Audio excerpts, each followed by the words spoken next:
Assalamualaikum dan salam sejahtera. Bersama saya Syafiqah Jamaluddin dalam Pahang minggu ini.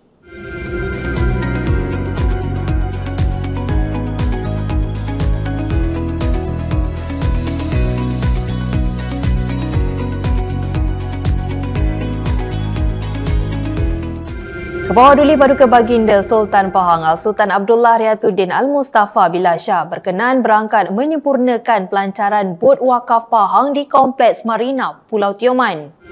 Paduka Baginda turut menandatangani plak pelancaran serta mengurniakan sijil pelantikan Mutawali Khas Wakaf Pahang kepada Pengurus Besar Lembaga Pembangunan Tioman TDA Encik Jusoiri Novdani Muhammad Sulaiman. Bot wakaf yang diperoleh melalui dana wakaf Pahang di bawah Majlis Ugama Islam dan Adat Resam Melayu Pahang dengan kerjasama TDA itu akan digunakan bagi urusan kecemasan termasuk membawa jenazah ke Tanah Besar, operasi mencari dan menyelamat serta aktiviti kebajikan. Inisiatif ini menjadikan Pahang negeri pertama di Malaysia memperkenalkan bot wakaf bagi kebajikan masyarakat dan keselamatan maritim. Kebawa Duli Paduka Baginda Sultan Pahang Sultan Abdullah Riayatuddin Al-Mustafa Billah Shah Ibni Almarhum Sultan Haji Ahmad Shah menzahirkan rasa duka cita dan kekecewaan terhadap kejadian pembunuhan tragis yang berlaku di Cerating. Paduka Baginda bertitah insiden seumpama itu tidak seharusnya berlaku, lebih-lebih lagi apabila melibatkan sebuah keluarga, dan menasihatkan rakyat supaya peka terhadap perubahan tingkah laku individu di sekeliling serta tidak memandang ringan terhadap tanda mencurigakan. Titah berkenaan dizahirkan ketika Paduka Baginda berkenan berangkat menghadiri taklimat pembangunan Pulau Tioman di Dewan Berjaya Tioman Resort. Terdahulu, media melaporkan seorang lelaki dipercayai membunuh 4 ahli keluarganya sebelum ditemui meninggal dunia dalam kejadian di Taman Cerating Damai. Ketua Polis Pahang Datuk Seri Yahaya Othman mengesahkan 4 mayat ditemukan dalam sebuah bilik manakala mayat seorang wanita dengan kesan berlumuran darah ditemukan di dapur kediaman terbabit. Siasatan lanjut sedang dijalankan bagi mengenal pasti motif kejadian. Seramai 75 bayi menerima sumbangan RM250 yang dimasukkan ke dalam akaun simpanan SSPM Prime di bawah Perbadanan Tabung Pendidikan Tinggi Nasional serta barangan keperluan bayi bernilai RM50 menerusi program Pemata Makmur 2026. Tujuan kita buat awal ni, macam saya kata tadi dalam ucapan, kita nak mempromosi. Sebab saya tengok ramai lagi orang yang tak nampak dan tak tahu Pemata Makmur ni.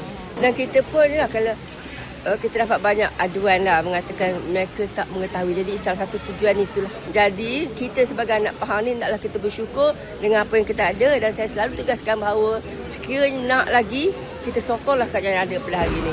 Kekalkan. Ini adalah semua daripada inisiatif Yang Amat Berhormat Datuk Seri Diraja setelah Datuk Seri menjadi Menteri Besar Pahang. Jadi kita sokong bagi kita memastikan benda ni akan ada seterusnya dan seterusnya.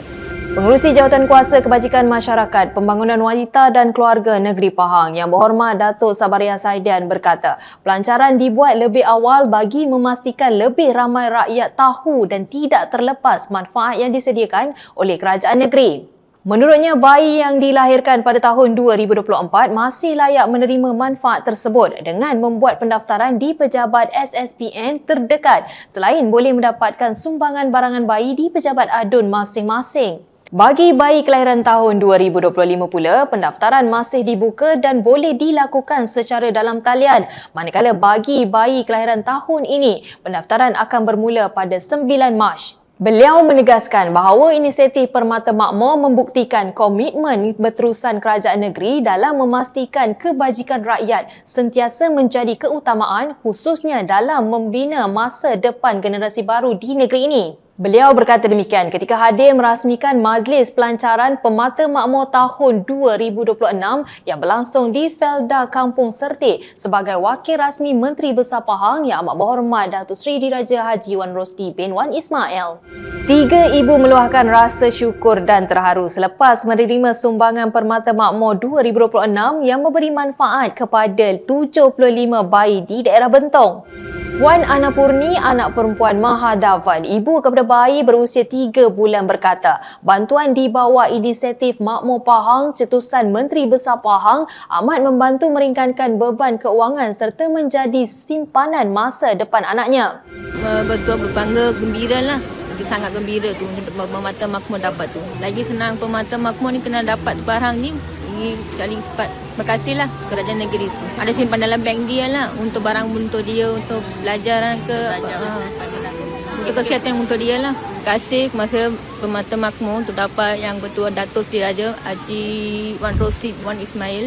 Banyak terima kasih untuk barang untuk kita tu dapat. Negeri Pahang banyak terima kasih lah. Nada sama disuarakan Puan Nurul Ainul Nisa Rosli yang menyifatkan bantuan untuk anak keduanya sebagai satu rezeki buat keluarga selain berharap program itu diteruskan. Rasa betul sebab yang anak first tu tak dapat, so yang kedua ni dapat, so memang macam luck jugalah. Terima kasih kepada kerajaan negeri dan juga Menteri Besar sebab bagi sumbangan ni kepada anak-anak yang lahir tahun 2025 dengan 2026. Supaya program ni akan berterusan lah, dapat meringankan beban rakyat ataupun sumbangan-sumbangan lain lah. Terima kasih banyak. Sementara itu, Puan Raihana Rahimi berkata, sebagai suri rumah dengan suami bekerja sebagai pemandu, sumbangan berkenaan sangat membantu pembelanjaan barangan bayi dan keperluan harian keluarga. Dengan adanya pemata makmur ni dapatlah meringankan beban kami sekeluarga untuk beli barangan baby. Terima kasih saya ucapkan kepada Kerajaan Negeri Pahang dan Menteri Besar Pahang atas inisiatif yang diberi ni. Baiklah, berita itu tadi mengakhiri Pahang minggu ini pada kali ini. Teruskan bersama kami di Pahang Media bagi mendapatkan info terkini dan perkembangan semasa di negeri Pahang. Terima kasih dan Assalamualaikum.